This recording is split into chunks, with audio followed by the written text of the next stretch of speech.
예, 할렐루야. 예, 감사를 드리고 오늘 로마서 두 번째 시간입니다. 로마서 두 번째 시간 우리 한번 보도록 하겠습니다. 예, 오늘 말씀은 은혜 받으실 말씀은 로마서 1장 16절 17절입니다. 다 같이 합독합니다. 내가 복음을 부끄러워하지 아니하노니 이 복음은 모든 믿는 자에게 구원을 주시는 하나님의 능력이 됨이라. 먼저는 유대인에게요 그리고 헬라인에게로다. 복음에는 하나님의 의가 나타나서 믿음으로 믿음에 이르게 하나니 기록된 바 오직 의인은 믿음으로 말미암아 살리라 함과 같으니라. 아멘. 네. 예, 복음의 능력으로 충만하라. 한번 따르겠습니다. 복음의 능력으로 충만하라. 네. 이 로마서의 아주 중심 기둥 하나는 복음입니다. 복음. 이 복음은 우리가 너무 많이 들은 말씀이라서 잘 안다고 생각하지만 또 복음에 대해서는 항상 새롭습니다.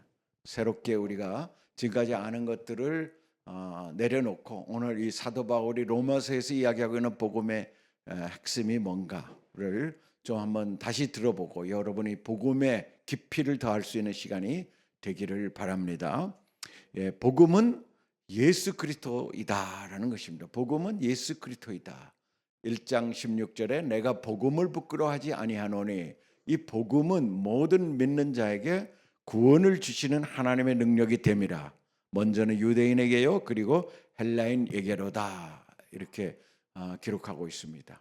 내가 복음을 부끄러워하지 않으니 이 복음은 물론 우리가 계속해서 로마서를 통해서 복음에 대해서 다양한 각도로 살펴볼 텐데요. 복음을 부끄러워하지 아니하노니 복음은 뭘 말하는가? 한마디로 말하면 예수 그리스도를 말한다. 예수 그리스도는 무슨 뜻인가? 예수가 그리스도라는 뜻입니다. 우리 기독교라 그러죠. 기독교라는 말이 이 그리스도라는 말의 중국어 한자음에서 나온 것입니다. 그래서 기독이라 그러죠. 기독교가 바로 그리스도교라는 뜻이고 그리스도교라는 뜻은 바로 예수가 그리스도라는 뜻입니다.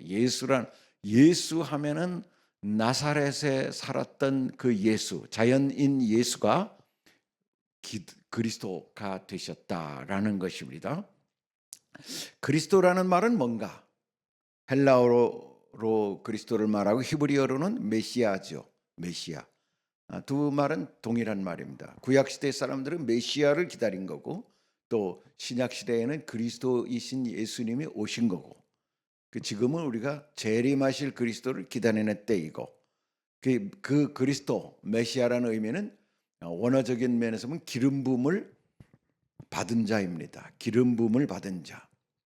구약의 기름 부음을 받은 자가 세 부류가 있었는데 첫 번째 왕, 선지자, 그 다음에 제사장입니다.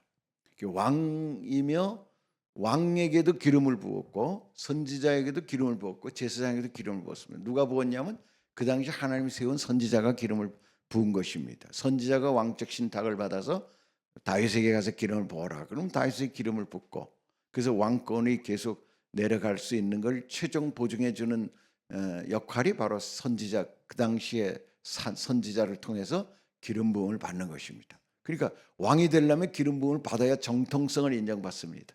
지금도 우리가 투표를 통해서 선거를 통해서 대통령이 돼야 정통성을 인정받지 않습니까? 쿠데타를 통해서 되면 그 정통성을 인정받지 못하니까 나중에 투표를 통해서 받으려고 이제 여러 가지 방법을 쓰는 것처럼 이 정통성을 주는 것이 바로 기름 부으시는 거예요. 선지자도 기름 부을 때 정통성을 받는 것입니다. 제사장도 마찬가지입니다.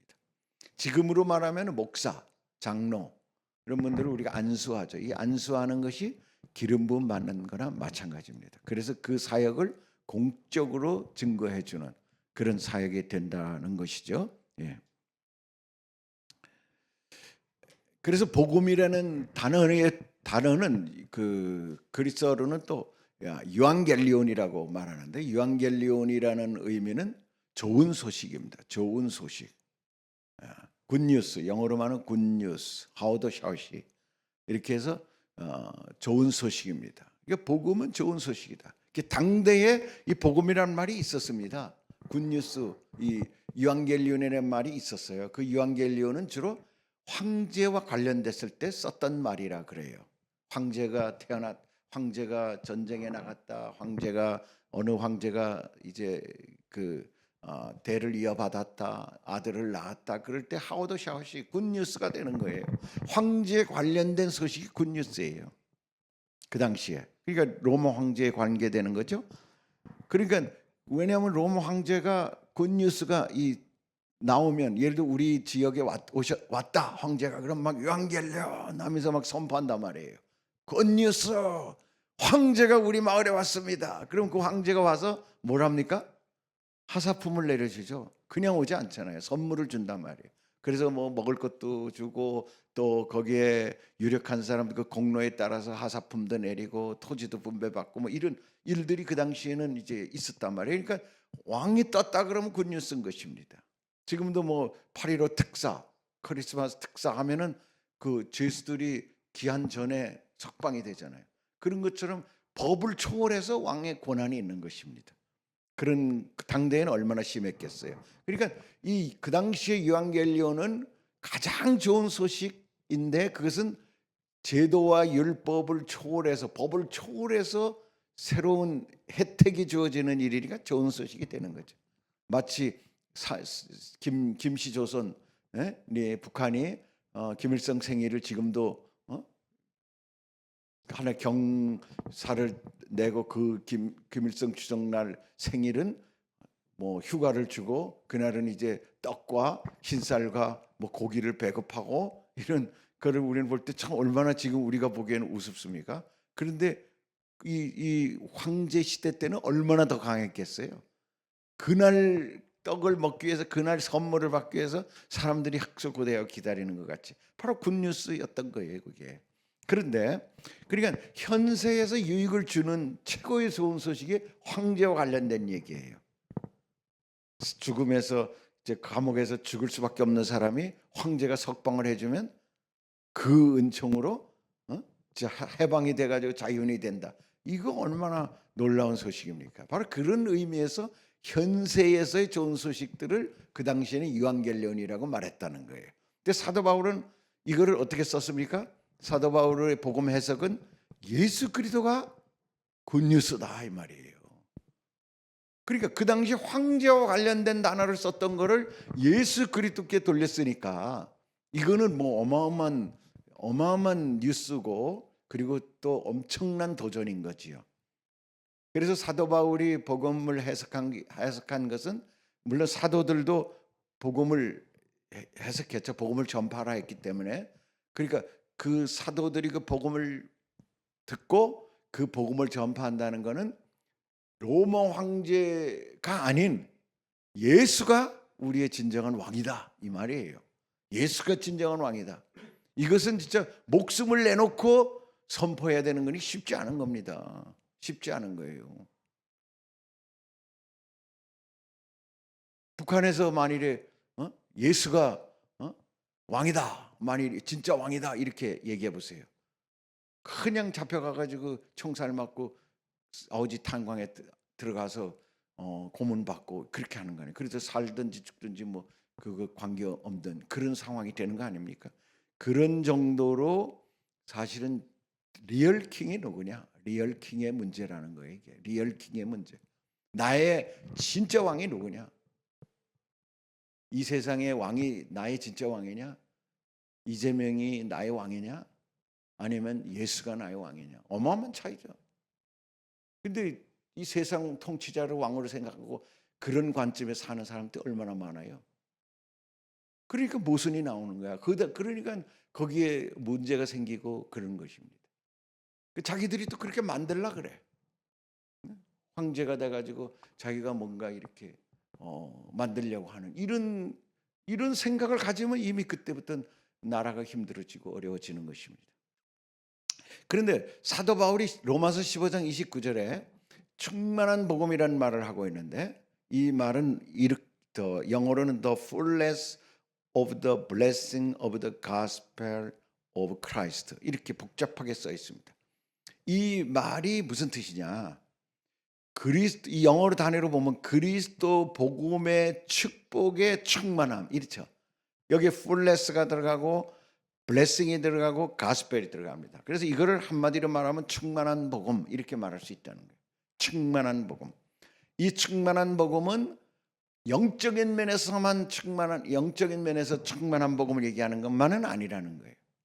그래서 이거를 전인 복음이라고 말하고 holistic gospel이라고 말할 수 있다는 거예요. 그래서 이 사도 바울이 이야기하고 있는 복음은 신령한 은혜를 주기 위해서 내가 너희들에게 가기를 원하노니 스피리추얼한 영적인 은혜를 주기 위해서 간다. 근데 영적인 선물을 준다 그랬거든요. 그건 뭐예요? 우리가 하나님의 영적인 선물에 은사나 이런 것들이 신령한 축복인 것입니다.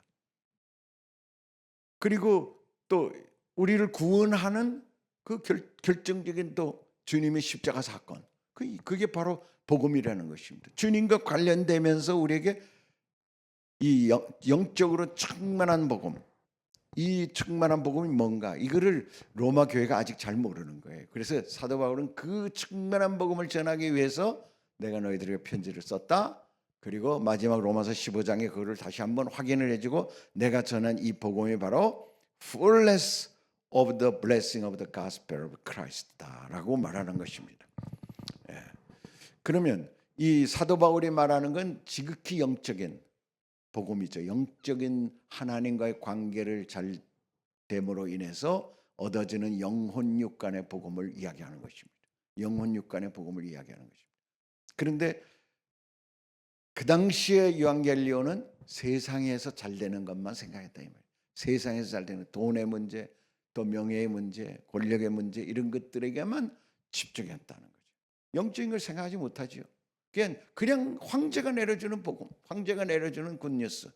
근데 그것 이상으로 예수가 진정한 왕이 되고 그분이 나의 길을 인도하시고 그분이 나의 가는 곳마다 합력하게 선을 이루게 하시며 그분이 나의 가족도 나의 모든 진로도 일생을 인도하시고 이끌어 주시는 가시는 분이다라는 그런 복음 해석을 하고 있다는 거죠.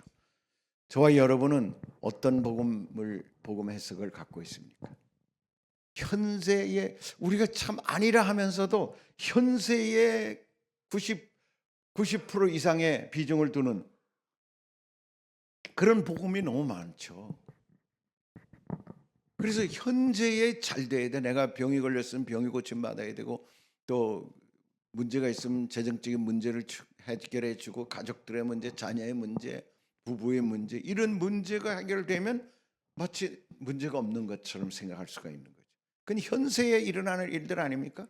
근데 그것은 진정한 복음의 핵심이 아니죠. 진정한 복음의 핵심은 하나님과의 관계가 올바라야 되는 것이죠. 의로운 관계가 만들어져야 되는 거죠.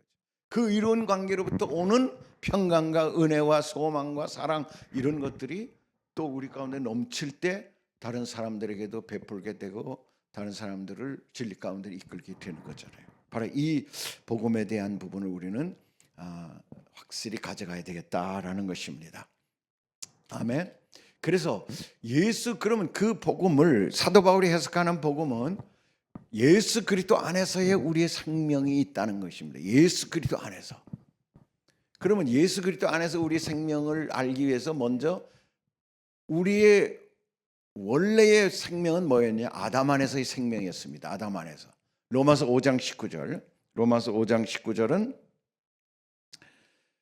다 같이 읽습니다. 한 사람이 순종하지 아니함으로 많은 사람이 죄인 된 것 같이 한 사람이 순종함으로 많은 사람이 의인이 되리라. 한 사람이 순종하지 아니함으로 누굴 말합니까? 아담을 말하죠. 아담이 순종하지 아니함으로 많은 사람이 죄인이 됐다는 거예요.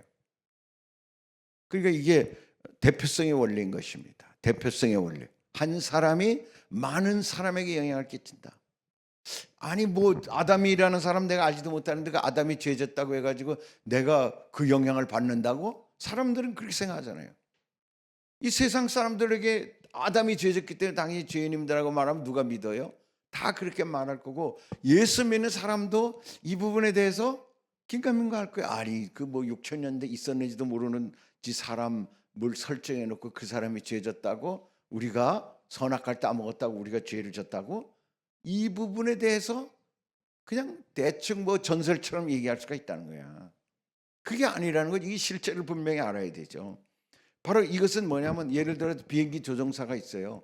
비행기 조종사가 있는데 조종사가 잘못 컨트롤하면은 비행기 곤두박질할 거 아니에요. 비행기가 활주로에 못 내리고 뭘 컴퓨터를 따라가 가지고 그대로 가면 되는데 무슨 문제가 있을 때 파일럿가 자기가 잘못 알고서는 조정을 못 해버리면은 비행기가 박살나잖아요. 그럼 어떻게 돼요? 그 안에 탄 사람들이 다 사고를 당하는 거잖아요.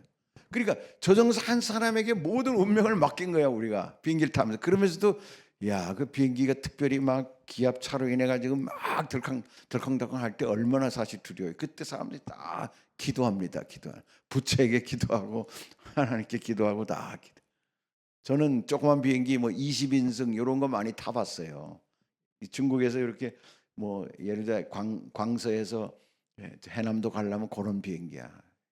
10명씩 양쪽에 앉는 거 딱 그거밖에 없어. 머리에 키도 안 돼요. 그래서 숙이고 들어가야 돼. 그런 비행기를 타고 가다 보면 기압 차이에 해가지고 쿵 떨어져 가는 경우가 엄청나게 많죠. 아주 죽을 것 같은 경우가 많아요. 그런 이런 거 다시 타지 말아야지 하는데 또 뭐 할 수 없지. 그거밖에 없으니까 또 타고 그러는 경우도 있었는데 여러분 그런 때는 더 심각하게 느끼더라고. 국가 지도자 한 사람이 올바른 정치를 하면은 모든 백성들이 잘 가잖아요. 근데 지도자 한 사람이 잘못하면은 나라 전체가 그냥 어디로 가는지 모르고 참 백성들 수준에서 나라를 대통령을 뽑아요. 그러니까 우리가 대통령을 탓할 것도 없어. 그냥 우리 수준이 그렇기 때문에 그렇게 뽑은 거예요. 또 그 대통령이 잘한다 그러면 우리 수준이 그랬기 때문에 좋은 대통령 뽑은 거예요. 사실은 성경적이에요. 그게 성경적으로 지도자가 잘못하면 백성들이 인도하죠. 상대적으로 또 지도자들을 잘못 뽑으면 그런 지도자가 나오는 거예요. 그러니까 참 이게 서로 그래서 안 되면 빈곤의 악순환이라고 계속해서 악순환으로 가다가 망하는 거고, 우리 북한이 그런 거 아닙니까 지금? 또 많은 나라들이 또 그렇죠. 지도자 한 사람 때문에 나라가 엉망으로 가는 나라가 얼마나 많습니까? 그 지도자 한 사람이 똑바로 섬으로 인해서 나라가 부강해지고 또 똑바른 방향으로 가는 나라가 또 얼마나 많아요. 우리나라는 그런 걸 다 경험을 했죠. 그런 면에서 한 사람의 역할이 중요하다. 목사님도 마찬가지라고 생각해요.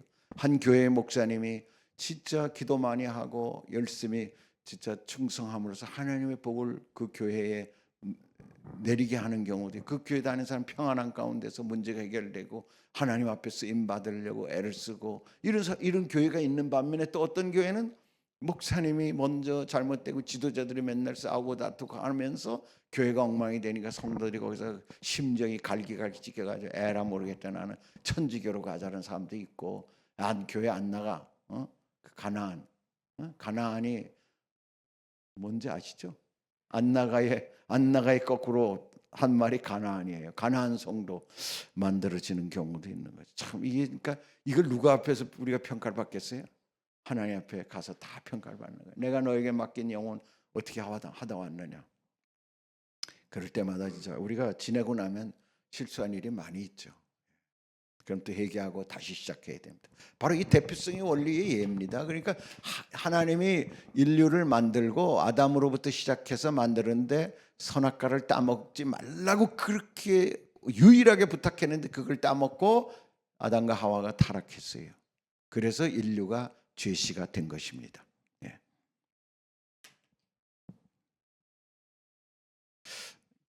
그래서 그 다음에는 아담 안의 생명을 그냥 이렇게 말하면 잘 안 와닿을 것 같아요. 그래서 이제 그림으로 표현해 보면은, 그림으로 보면 여기 이제 아담 안의 생명이 한 시점이 있죠. 언제 이제 아담이 6,000년 전에 태어나서 그 아담이 죄를 지음으로 인해 가지고 그 아담의 후손들은 이 하향으로 쭉 내려가면서 결국은 지옥에 빠지는 생명을 가지고 있는 거예요.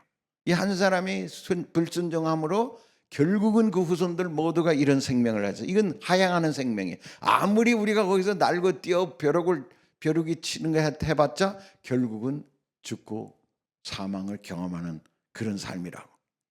예. 여기서 로마서 5장 12절은 한 사람으로 말미암아 죄가 세상에 들어오고 또 죄로 말미암아 사망이 들어왔다 그랬어요. 죄와 사망이 한 사람으로 말미암아 들어왔다 분명히 얘기합니다. 누구예요? 한 사람이 아담으로. 아버지가 잘못하면 어떻게 돼? 그 가족들이 어려워지잖아요. 어려워지는 거야.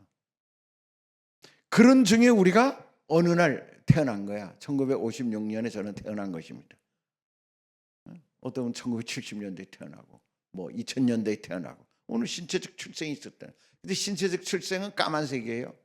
왜 까마냐면 죽은 그 아담의 피가 있다는 거야. 그한테 아담의 피가 있기 때문에 신체적 출생을 할 때 이미 이 아담의 라인 안에 있는 사람은 다 사망의 죄와 사망의 법의 지배를 받는다는 거예요.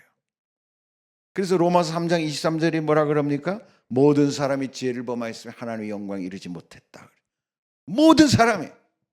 그게 로마서의 아주 중요한 이 1, 2, 3장의 핵심 결론이에요. 모든 사람이 죄인이 되었습니다. 그 다음에 로마서 6장 23절 또 아주 중요한데 6장 23절은 죄의 삭은 사망이에요. 죄의 삭은 사망이에요.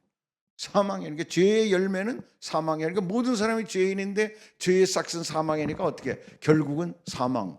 그리고 그 사망 이후에는 지옥으로 떨어지는 거예요. 이것이 우리의 모든 우리 인간의 인류의 숙명이야. 숙명적인 이 원죄라 그러잖아요. 그래서 아담의 죄 원죄를 가진 사람들의 결말이 이렇다는 거죠. 이 하향하는 그런 생명이라는 것. 로마서 5장 19절에 한 사람의 순종치 아니함으로 많은 사람이 죄인 된 것 같이 바로 이런 패턴으로 우리 인류는 내가 선택을 했건 안 했건 아담의 그 비행기 안에 탄 거야. 그래서 아담이 모는 비행기 안에 탔기 때문에 우리는 하향하면서 결국은 죽을 수밖에 없는 운명에 처해 있다라고 성경은 이야기하고 있는 것입니다. 그럼 무엇이 우리를 그리스도의 생명은 뭔가? 예수 그리스도의 생명은 보니까 로마서 5장 10절에 그 아들의 죽으심으로 말미암아 하나님으로 더불어 화목하게 되었으니 아들이 죽음으로 하나님과 화목하게 되었다는 거예요. 누가? 우리가. 아들이 죽으신 것은 뭡니까? 그러니까 이 빨간 라인 있죠? 붉은 라인은 하양 라인이 아니라 그냥 영생하는 라인입니다. 과거에도 화살표가 가 있고 미래에도 화살표가 가 있죠. 그러니까 영원 전부터 영원 후까지가 연결되어 있는 것이에요. 근데 그 예수 그리스도의 생명은 붉은 피죠. 붉은색이에요. 그 예수 그리스도는 붉은색이야. 붉은 피. 예수님의 붉은 피라고 생각하면 됩니다. 왜 그러느냐? 히브리서 9장 22절이 피 흘림이 없은즉 사함이 없느니라. 피를 흘려야 죄를 사함 받을 수 있다는 게 하나님의 원리예요. 하나님의 원리. 로마서 5장 8절은 우리 주님이 우리가 죄인 되었을 때에 죽으셨다는 거예요. 우리가 죄인 되었을 때에 우리와 의사와는 관계없어. 하나님이 스스로 판단하셔서 내가 저들을 구원해 줘야 되겠다 생각하시는 걸 주님이 알으시고 그 마음, 하나님의 마음을 받아서 순종하신 것입니다. 순종하셔서 이 땅에 오셔서 스스로 죄인이 되신 것입니다. 우리가 죄인이 돼. 우리는 주님을 전혀 알지 못할 때. 그리고 베드로전서 2장 24절에 그가 나무에 달리심으로 죄를 담당하셨다라고 성경은 기록되어 있습니다. 이 성경을 믿기 때문에 우리는 이 말씀을 근거로 예수님께서 피를 흘리시고 예수님께서 친히 죄인이 되시고 예수님께서 나무에 달리심으로 우리 죄를 담당하셨다는 사실을 믿을 수가 있는 것입니다. 아멘. 아멘. 이것이 뭐 로마서의 보편적인 흐름이지만 로마서 이외에 다른 성경 구절도 이런 게 있죠. 그러니까 그래서 예수 믿는 사람은 바로 예수님의 붉은 피를 받게 되는 것입니다. 그게 예수 생명이 되는 것입니다. 예수 생명이 되면 어떻게 될까? 우리는 예수님의 생명이 우리 안에 있다는 것은 예수님의 속성이 우리 안에 이미 들어와 있는 거예요. 이전에는 유한했잖아. 우리가 출발하는 점이 있었어요. 육신이었기 때문에. 근데 예수님이 우리 안에 오심으로 인해서 우리는 예수의 생명을 가진 존재니까 우리 삶이 유한합니까? 영원합니까? 영원한 거예요. 이 붉은 라인은 영원한 거야. 여러분 생명이 이제 아까 같은 아담의 라인, 이 디크리즈, 이 하향하는 그런 생명이 아니라 이제는 영원한 생명이 된 거예요. 그러면서 영원한 생명이 됐을 뿐만 아니라 영원전의 생명도 우리가 갖게 된 거예요. 왜? 우리 안에 이미 영생하는 영원한 생명이 있기 때문에. 그 영원전의 생명이 뭔가 하면은요, 예를 들어 가지고 요한복음 1장 12절 봅시다. 그 앞에 보면 영접하는 자고 그 이름을 믿는 자들에게는 하나님의 자녀가 되는 권세를 주셨지. 그러니까 우리가 예수님을 영접할 때 하나님 자녀가 되는 권세를 얻었습니다. 근데 그것은 언제 예정되어 있었냐면 이미 창세전에 하나님이 예정하시고 인류를 구원하시기 위해서, 우리 윤장로를 구원하시기 위해서 하나님이 예수님을 이 땅에 보내셨고, 윤장로님이 하나님을 알지도 못하고 예수님을 알지도 못할 때 예수님 십자가 못 박히셨고, 그리고 부활하셨고 승천하셔서 하늘 보좌에 계시면서 그 예수님을 어느 날 태어난 우리가, 2000년 후에 태어난 우리가 믿음으로 하나님의 자녀가 되고, 하나님의 자녀가 되는 동시에 그 예수의 생명이 우리 안에 시뻘겋게 우리 안에 예수의 생명이 점령하게 됐단 말이에요. 아멘. 여러분 이거를 뭘 다 여러분 알고 계시겠지만 이걸 깨닫는 것이 진짜 중요한 겁니다. 이제는 여러분 안에 예수의 피가 있어요. 여러분 안에 예수의 피가. 뭐 그것이 혈관을 통해서 돌아다니는 건 아니야. 그렇지만 우리 안에 생명으로 있는 거야. 그 예수 피가. 근데 예수 피는 죽어요, 안 죽어요? 예수님은 영생이시잖아요. 예수님은. 그러니까 영원 전에 하나님과 내가 관련되어 있는 거야. 영원 전에 예비한 것이 나를 위하여 예비한 말씀이 되는 거예요. 골로새서 1장 15절 17절. 제가 읽어볼게요. 그는 보이지 아니하는 하나님의 형상이시요 모든 피조물보다 먼저 나신 이시니. 바로 선제설이지. 예수님이 모든 피조물보다 먼저 나신 분이야. 그 예수의 생명이 내 안에 있으므로 나는 모든 피조물보다 먼저 존재한 거야, 내가. 그래서 하나님이 나의 인생을 창세전에 예정하셨단 말이 나오는 거예요. 예수 피 때문에 그런 겁니다. 아멘. 우리 인간적으로는 이해할 수가 없는 일이지. 그 다음에 히브리서 11장 1, 2절. 히브리서 11장 2, 3절을 보면은 만유의 상속자가 된단 말이 나와요. 만유의 상속자. 만유의 상속자라는 건 뭐야? 하나님의 신령한 은혜를 다 우리가 이미 상속을 받게 돼 있다는, 예수 그리스도 안에서. 아브라함의 상속자라고도 말하잖아요. 아브라함의 복의 상속자가 되는 거죠. 아멘. 그런데 그것이 언제 이루어집니까? 요한복음 1장 14절에는 성육신에 대한 이야기가 나오잖아. 말씀이 육신이 돼요. 그게 2000년 전에 일어난 성육신 사건인데 그 사건으로 인하여 예수 생명이 내 안에 들어오게 된 거예요. 2000년이 지난 지금에 내가 예수를 믿음으로. 그리고 히브리서 13장 8절이 뭡니까? 히브리서 13장 8절 보니까는 예수 그리스도는 어제나 오늘이 영원토록 동일하시니라. 아멘.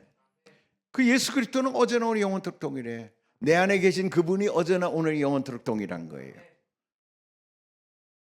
예수 그리스도의 생명이 어마어마한 보배인 것입니다. 그래서 예수 그리스도의 생명이 우리를 지금 만드는 존재가 된 거예요. 그러니까 예수님의 속성이 다 내 안에 있는 거예요. 예수님은 평안하죠? 그러니까 내 안에 평안이 있는 거예요. 예수님은 화목해 하시는 영이잖아요. 내가 화목해지는 거예요.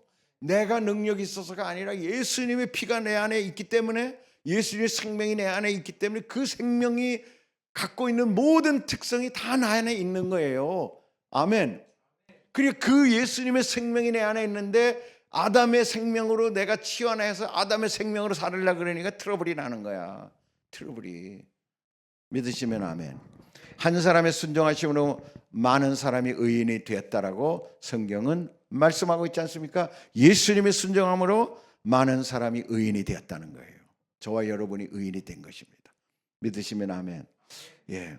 그다음 보세요. 세 번째 보니까 예수 그리스도 안에서 우리의 생명을 한번 보면 우리가 원래 아담의 라인에 있었잖아. 이 퍼런 라인에 있었고 검은 피가 우리 안에, 검은 죽음의 생명이 우리 안에 있었는데 어느 날 딱 예수 생명과 이 라인이 겹치는 사건이 생긴 거야. 접촉점이 생겼어요. 그때가 바로 우리가 예수 믿을 때예요. 누군가 전도를 통해서 우리를 전도를 하니까 우리가 가볼까 하다가 교회 오게 됐고, 교회 와서 또 처음에는 뭐 마음문을 닫고 있다가 어느 날 마음문이 확 열려서 이제 내가 결심해야 되겠다, 믿어야 되겠다 생각하는 그 순간 우리는 어느 라인으로 갑니까? 붉은 라인으로 탁 옮겨지는 거예요. 아멘, 아멘.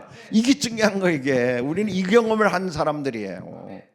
이 경험을. 우리는 더 이상 아담의 생명이 아니에요. 예수 생명이에요. 예수 생명. 예.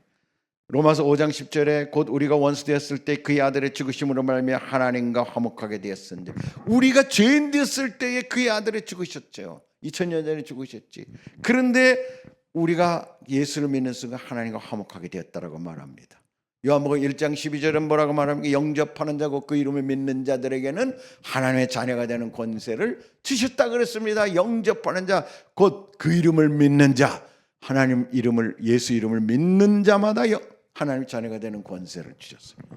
그러니까 우리가 그 지점, 아담의 라인과 아담의 생명과 예수 생명이 겹치는 그 부분에서 우리가 결신을 한 거야. 그 중생이 된 거예요. 그 본어게인이 된 거죠. 본어게인이 되는 순간 여러분의 생명은 아담의 생명에서 예수 생명으로 변하게 된 것입니다. 할렐루야. 우리 하나님께 한번 감사의 박수 올려드립니다. 감사합니다. 예. 야, 이거를 사실은 그냥 말로만 읽을 때는 참 깨닫기 쉽지 않더라고. 그런데 제가 이 책을, 여러분 영적 치유의 핵심이라는 책이 있죠. 처음에 제가 네 번인가 걸쳐서 이 영적 치유의 핵심을 했는데, 그때는 이 강의는 내가 안 했어요. 이 강의는 그때는 이제 가나안 땅을 들어가는 거나든가 또 이렇게 뭐 그래프를 그려가지고 우리 인간의 성숙도를 통해서 봤지, 이 부분은 너무 기본적인 진리이기 때문에 못했었습니다. 근데 그 책에 이게 나오는 거예요. 그림으로 나와 이렇게. 근데 제가 이 접점을 딱 발견하는 순간 이거 어떻게 이렇게 설명을 잘했을까. 이 이과생들은, 이과 출신들은 이런 게 들어와. 근데 문과는 뭐 그게 아니 말이 더 편한데 이렇게 생각할 수 있을지 모르겠어요.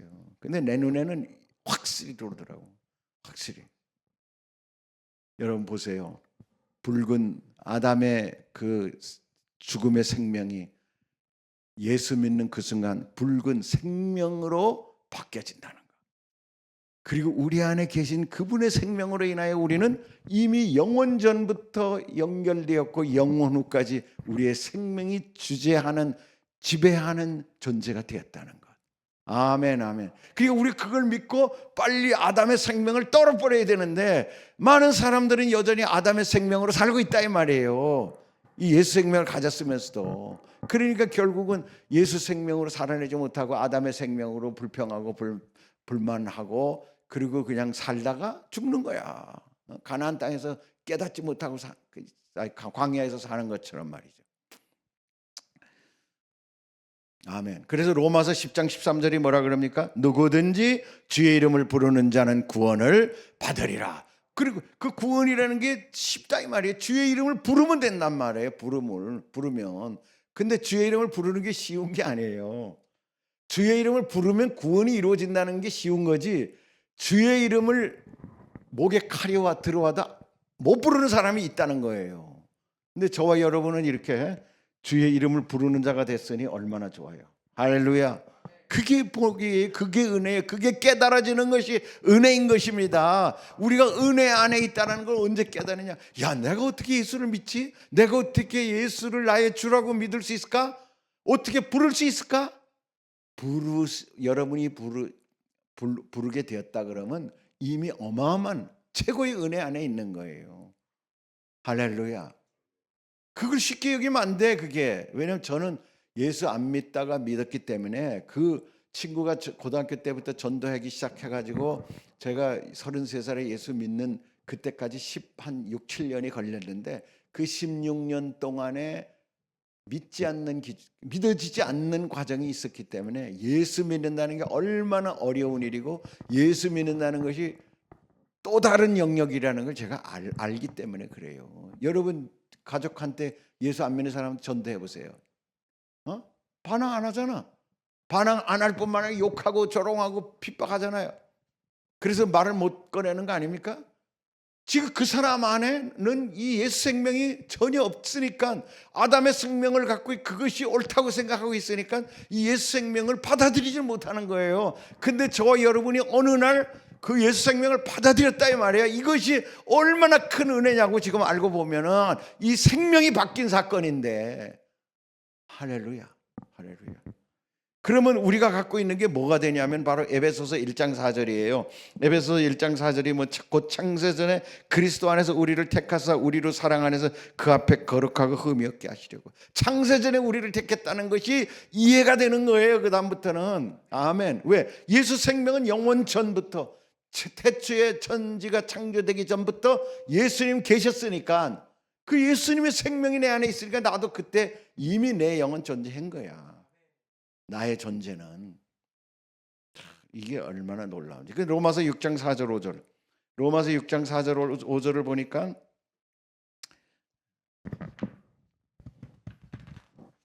내용은 제가 따로 적었는데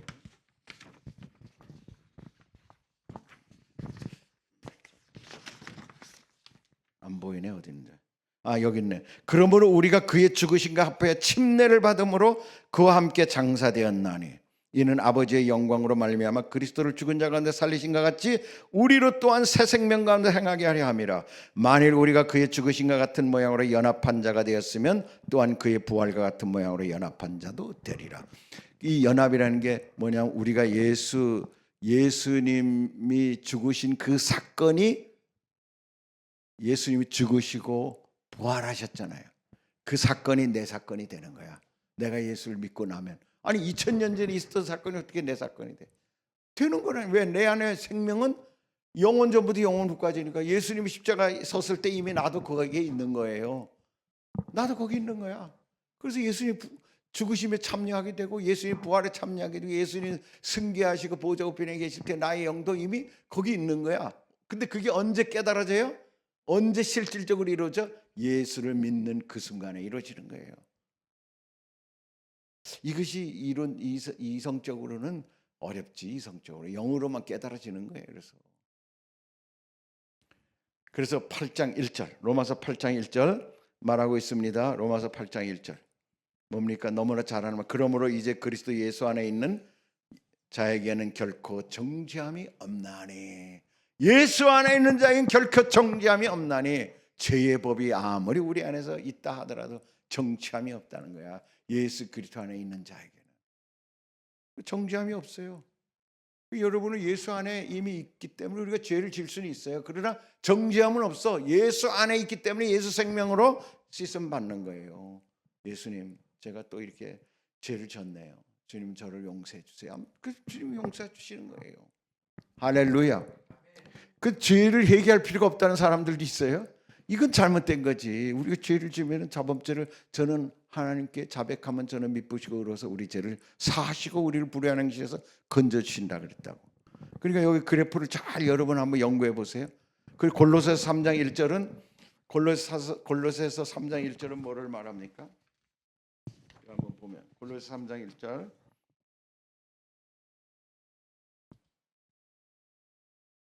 뭐 어디 있는지 잘 모르겠네. 어쨌든 하나님 우편에 앉아 계시다는 거예요.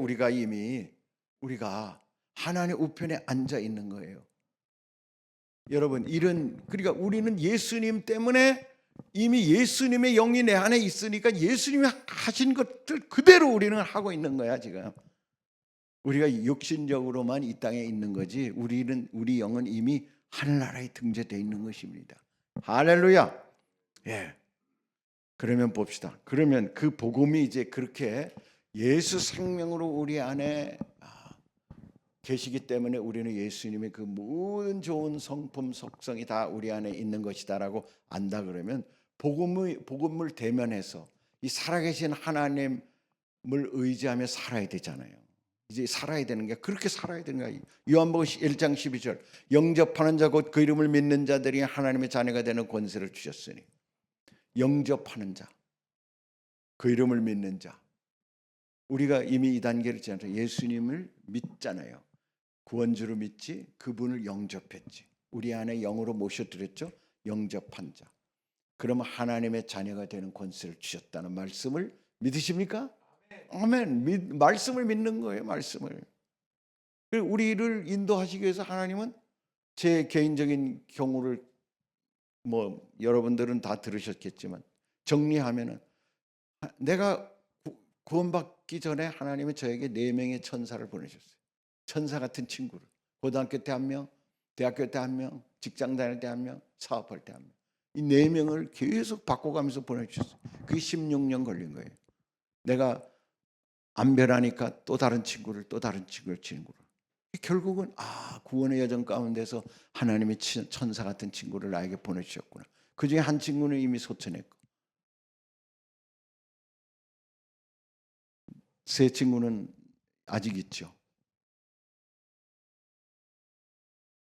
어쨌든 그렇게 해가지고 저에게 복음을 전한 친구 너무 고마운 거예요. 저는 참 그들 생각하면 너무너무 고맙죠. 저하고 사업을 했던 친구는 저를 전도하고 그 다음에 어쨌든 30-40년 같이 지금 생활하다 보니까 저를 볼 때마다 후원하고 싶은 마음이 들지 않겠어요? 그래서 후원하면서 하는 얘기가 전도를 아무나한테 하는 게 아닌데 전도를 잘못해가지고 이렇게 계속 후원해야 된다라고.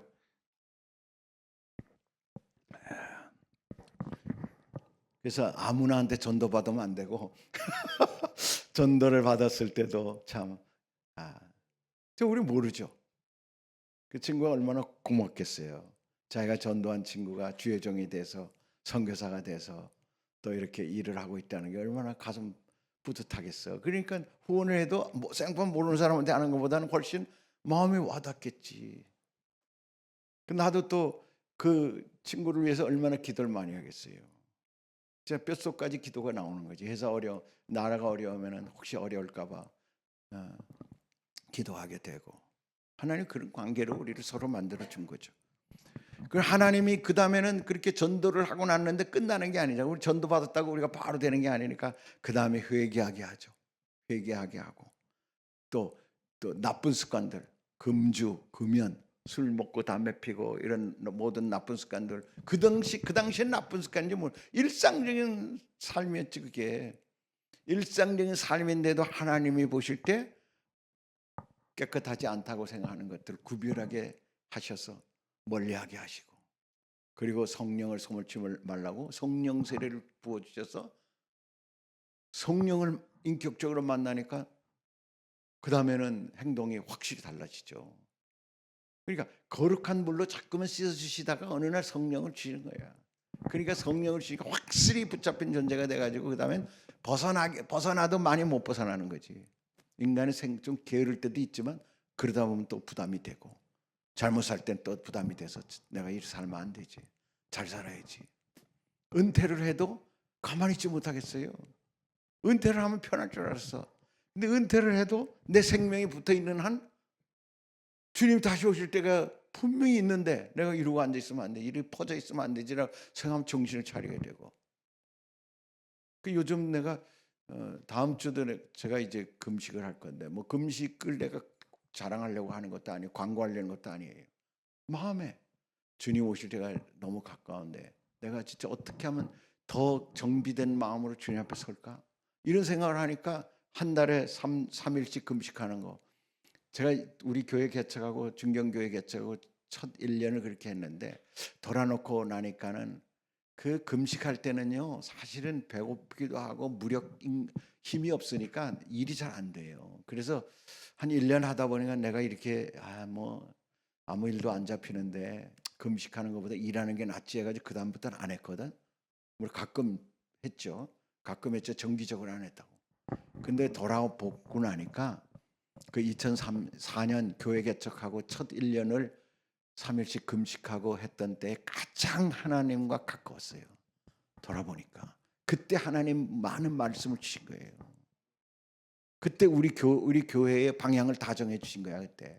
그리고 그 뒤로는 가끔 주시는 거야. 그래서 내가 돌아보니까 야, 이 우리가 기도하면서 하나님의 말씀을 듣는 것 이상 좋은 게 없는데 그걸 우리 육신이 쌩쌩할 때는 그런 음성이 와도 못 듣는구나 생각을 하게 돼서 올해는 내가 1월 달에 기도원 갔다가 깨닫고 힘들지만 이제 다시 또 기도를 시작했거든요. 그러니까 그때는 사실 잘 일이 안 잡혀요. 그런데 그럼에도 불구하고 내 육을 죽일 때 내가 더 하나님께 가까이 나가려는 그 마음을 주님이 보시고 주님이 또 응답해 주시는 걸 제가 느낍니다. 그런 과정 속에서 우리 교회를 하나님이 지금까지 지탱할 수 있는 베이스 밑거름을 만들어 주셨다는 거. 그때 내 입을 크게 하려 내가 채우리라. 내가 동방의 독수리를 부를 것이며 먼 나라에서 나의 모략을 이룰 사람을 부를 것이며 내가 말한 것은 반드시 이루어지고 내가 경영한 정령이 이루어지리라. 이사야 40장 11절도 주셨고 그 다음에 그때 아브라함을 제가 설교를 했었는데 1년 동안 그때 우리 교회가 가야 될 선교적 교회 그 다음에 뭐 주옥 같은 말씀들을 다 주셨던 거예요. 에베소 말씀도 주시고 교회론에 대해서도 주시고. 그러니까 우리 육이 쌩쌩하다고 일을 잘하는 게 아니에요. 우리 육이 진짜 하나님 앞에 무릎을 꿇고 하나님의 간절함으로 주모가 어린아이가 주모의 손을 바라는 것처럼 바랄 때 주님은 그냥 싹 부어주시는 그 말씀이 우리를 살리고 우리 인생의 하나의 로드맵이 되는 줄로 믿습니다. 네. 로마서 1장 17절에 복음에는 하나님의 의가 나타나서 믿음으로 믿음에 이르게 하나니 기록된 바 오직 의인은 믿음으로 말미암아 살리라 한 것 같으니라. 그래서 우리가 이제 예수를 믿잖아요. 이렇게 그 과정 가운데서 예수도 믿고 성령도 받고 하면서 우리 믿음이 점점 자라나는 거야. 예수님도 내 믿음이 작도다, 내 믿음이 없도다, 내 믿음이 크도다. 이렇게 예수님도 믿음을 척도로 우리가 분명히 재셨거든요. 여러분 믿음이 다 틀려요. 하나님 주님이 지금 여러분 보고 믿음이 어떻다 그러겠어? 백부장의 믿음처럼 야 너는 이방 사람인데 어떻게 믿음이 크냐? 라고 말하겠어요? 수로보니게는 여인처럼 저들의 믿음이 더 크다 라고 할 거예요? 아니면 네 믿음이 적은 자들아, 베드로 보고도 네 믿음이 적은 자야, 그것도 못 믿느냐?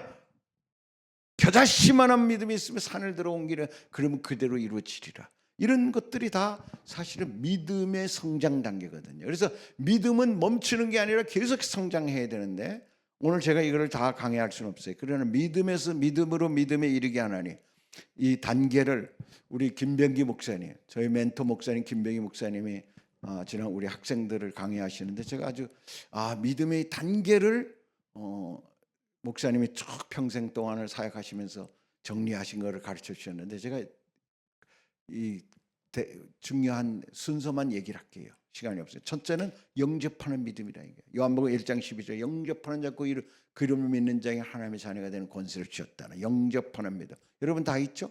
그다음에 두 번째 깨닫는 믿음이라는 거예요. 깨닫는 믿음. 우리가 점점 깨달아지는 거야. 깊어지는 거야. 믿음이 커지는 거야. 요한복음 14장 26절 봅시다. 보혜사 곧 아버지께서 내 이름으로 보내실 성령 그가 너희에게 모든 것을 가르치고 내가 너희에게 말한 모든 걸 생각나게 하리라. 성령께서 우리 안에 오셔서 예수님이 영이신 성령이 오셔서 점점 가르쳐 주는 거야. 그러면서 깨닫게 하는 거야. 그래서 믿음으로 믿음에 이르게 되게 만드는 거예요. 그 다음에 세 번째는 순종하는 믿음. 그러다 보면 순종을 하게 되죠. 믿음이 깨달아지니까 순종해야 되겠다. 한번 내가 지금까지 생각도 못했지만 그래도 하나님이 말씀하신 순종해야 되겠다. 갈라디아 5장 16절 내가 이르노니 너희는 성령을 따라 행하라. 그리하면 육체의 욕심을 이루지 아니하리라. 성령을 따라 행하라. 그래서 그냥 전혀 생각해보지 않았지만 내 몸을 드리기도 하고 헌금을 드리기도 하고 미워하는 자를 용서하기도 하고 성령의 인도함에 따라 순종하는 거예요. 그 다음에 창세기 22장 12절 그 순종하는 믿음의 대표가 바로 뭡니까? 모리아 제단이 아닙니까? 사자가 이르시되 그 아이에게 내 손을 대지 말라. 그에게 아무 일도 하지 말라. 내가 내 아들 내 독자까지도 내게 아끼지 아니하였으니 내가 이제야 내가 하나님을 경외하는 줄 아노라. 아브라함의 믿음이 75세에 출발했지만 그 믿음을 딱 쐐기 도장을 받은 것이 아들을 모리아 제단에 순종하여 드렸을 때. 이거는 최고의 순종이죠. 아들을 드릴 자가 어디 있습니까? 그러나 이 순종에까지 이뤘다는 거예요. 이게 순종하는 믿음도 단계가 있다는 걸 알 수가 있겠죠. 그 다음에 네 번째로는 안식하는 믿음입니다. 안식, 요한복음 15장 4절 봅시다. 내 안에 거하라 나도 너희 안에 거하리라. 가지가 포도나무에 붙어 있지 아니하면 스스로 열매를 맺을 수 없음 같이 너희도 내 안에 있지 아니하면 그러하리라. 예수 안에 거하는, 그래서 열매를 저절로 맺는 이 단계가 있다는 거예요. 이 안식할, 그러면 그 다음부터는 그냥 열매가 풍성해. 그러니까 애쓰고 뭐 할 필요가 없어. 수영을 잘하면 물에다 그냥 맡기잖아요. 근데 수영 못하는 사람이 그냥 맡기면 수가 없잖아. 그러니까 허우적될 수밖에 없지. 그러니까 하루아침에 이게 되는 게 아니지. 이게 단계별로 되는 거예요. 그리고 마지막으로 나는 죽고 주님이 사시게 하는 믿음.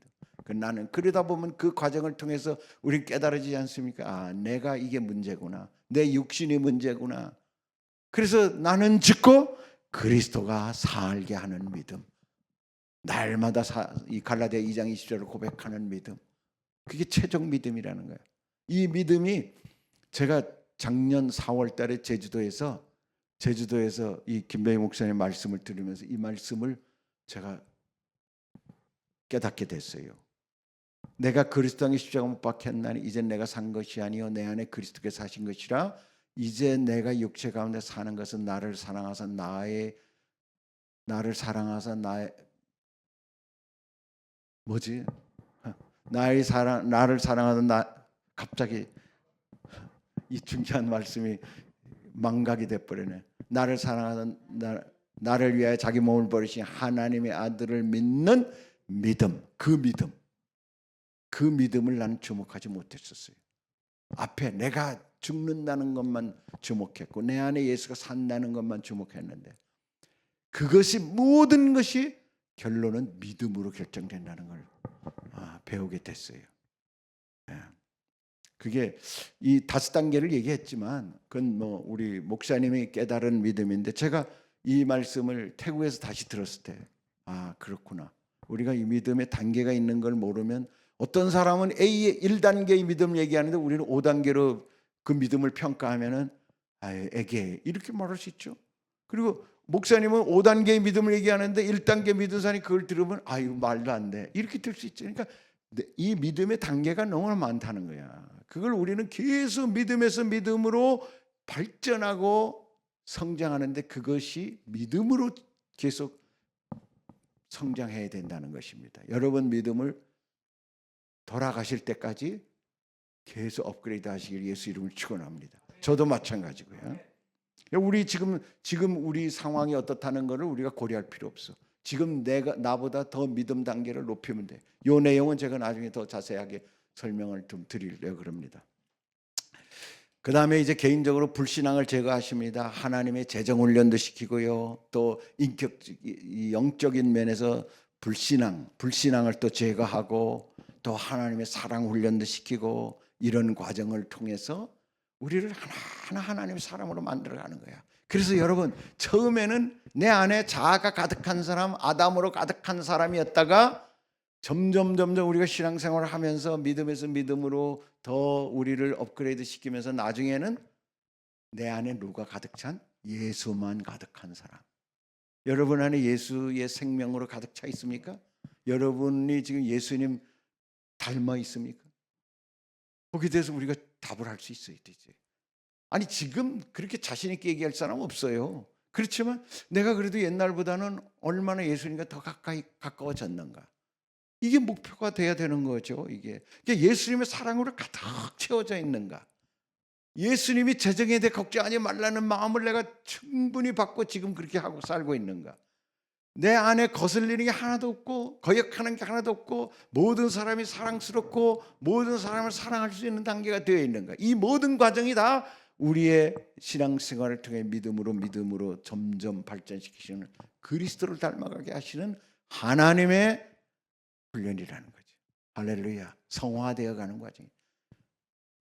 오늘 제가 복음에 대해서 설명하면서 이렇게 좀 장황하게 여러 가지를 얘기를 했는데, 이게 복음이라는 게 이렇게 아주 어마어마한 깊다는 얘기예요. 깊다는. 그러니까 우리가 말 한마디 그냥 복음은 예수 그리스도다라는 말 한마디만 예수가 나를 위해 죽으시고 부활하셨다는 것만 생각해가지고 이 깊이를 볼 수가 없다는 거예요. 그러니까 이 복음이 어마어마하게 깊고 나의 전 존재의 생명을 바꿔놓을 수 있는 어마어마한 깊이가 있는데, 이 깊이 있는 것들을 우리는 계속 말씀에서 끌어올려고 그 생수로 기쁨을 회복하고 그 생수로 오늘 하루도 승리하는 삶을 살게 되기를 예수 이름으로 축원을 드립니다. 아멘. 네. 기도하겠습니다. 하나님 고맙고 감사를 드립니다. 오늘 주님께서 우리에게 복음의 능력으로 살아가라 하셨습니다. 복음의 능력이 우리 안에 있습니다. 분명히 경험도 했습니다. 그런데 지금 그렇게 살지 못하는 부분들이 또 있습니다. 방해하는 요소들이 있습니다. 무엇 때문에 그럴까요? 어디에서 멈춰서 있을까요? 우리 안에 예수님의 전 존재가 끝도 없는 시작부터 저 끝까지 영원한 생명 존재인 그분이 우리 안에 계신데, 우리가 그분을 의지하지 않고 그분의 전 존재를 리얼킹으로 인정하지 않고 우리 옛사람 이 아담의 영 육에 속고 이 세상에 속아서 우리가 만일에 그 절대적인 복음을 놓치고 있다 그러면 이 삶이 얼마나 애석한 삶이겠습니까? 이 로마서 강해를 통하여 복음에 다시 기회이 되게 도와주시고 복음의 이 놀라운 깊이가 우리 안에 깊게 깨달아지게 하셨어. 이 복음의 진정한 나무를 키워가며 그리스도의 장성 분량까지 이르게 하는 이 일에 우리는 하나님 앞에 다루심 받게 하여 주옵소서. 감사합니다. 우리가 먼저 하나님의 진리 안에 거하여 하나님 우리의 중보가 강력한 중보가 되게 하시고, 우리가 땅끝을 위해 기도할 때마다 그 기도가 향연이 되어 우리 주님으로부터 보좌에 앉으신 주님을 흔드시고 그 주님과 더불어 온 세상을 변화시키는 촉매제가 될 수 있도록 사용하여 주옵소서.